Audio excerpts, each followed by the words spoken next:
Well, it's Election Day in Fort Lauderdale today. It is the primary for the mayor's race and for District 3. But as CBS 4's Ted Scouten tells us, not many people are casting their ballots. By mid-afternoon, only 2,500 people had voted.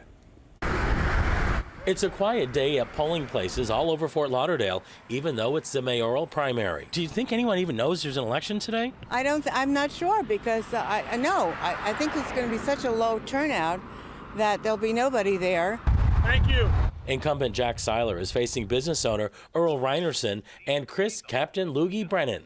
Hey, Jack, what do you say? Can we all eat today? Seiler made national headlines defending a new city ordinance restricting where the homeless can be fed in public.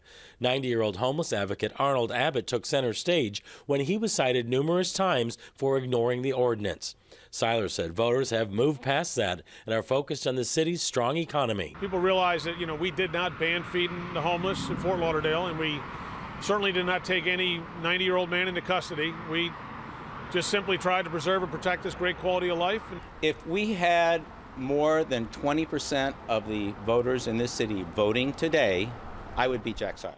This is the third time Reinerson has run against Seiler. He's convinced that low voter turnout will work against him. My big concern is that 85 to 90% of the people will still not vote in this election, and that allows corruption and cronyism to reign supreme in Fort Lauderdale. There's an election today, which is, I suspect, what most people are going to be saying. Nova Southeastern University professor Charles Zeldin says February primaries leading up to March elections traditionally favors the incumbent. It's all about turnout. It's about getting out your voters.